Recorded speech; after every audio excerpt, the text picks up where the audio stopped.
হরিণঘাটা বিধানসভা কেন্দ্রের বিজেপি মনোনীত প্রার্থী অসীম কুমার সরকারের সমর্থনে নদিয়া জেলায় হরিণঘাটার ডাকবাংলোর মাঠে উপস্থিত ছিলেন রাজ্যের বিরোধী দলনেতা শুভেন্দু অধিকারী। ভোট শেষ করতে হয়েছে, আরো একটা গুরু দায়িত্ব আমার উপরে আছে, সেটা হলো মাননীয়াকে ভবানীপুরে হারানো। তাই আমাকে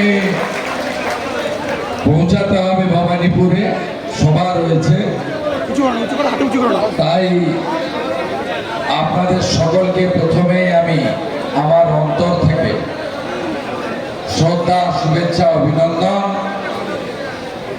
এবং হরিবল মন্ত্রের মধ্য দিয়ে আমাদের সনাতন সংস্কৃতি, ভারতীয় সংস্কৃতি আমি সবাইকে গণদেব।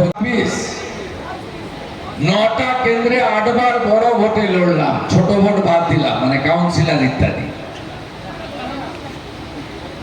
আমি এইরকম শান্তিপূর্ণ এবং ভোটারদের উৎসাহের সঙ্গে ভোটদান কেন্দ্রে পৌঁছানো আমি দেখিনি। সবচেয়ে বড় কথা হলো পশ্চিমবাংলায় মুসলিম এলাকায় ভোট তো এমনি বেশি পড়ে, না থাকলেও মেরে দেয়। সকালে গামছা পরে, বিকালে লুঙ্গি পরে, সকালে শাড়ি পরে, বিকালে বোরখা পরে। কিন্তু হিন্দু জনতা এইভাবে বাড়ি থেকে বেরিয়ে ভোট করেছে আমি এই প্রথমবার দেখলাম।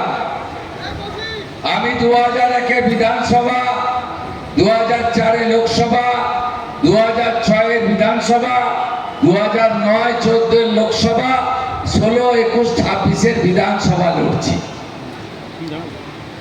কখনো 70-72% বেশি আমি হিন্দু ভোট করতে দেখিনি গাঁগঞ্জে। কলকাতা বা শহরে তো আরো কম পড়ে। 92.86% ভোট, 50,000 বুথের মধ্যে 15টা বুথে গন্ডগোল।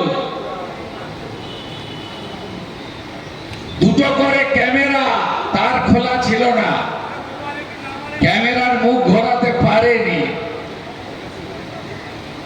এই নির্বাচন প্রমাণ করেছে পশ্চিমবঙ্গে পরিবর্তন আসছে। আমি আর আলাদা করে সংখ্যায় যাব না, যেহেতু আমাদের সবার নেতা অমিত শাহজি আধুনিক ভারতের রাজনৈতিক চাণক্য।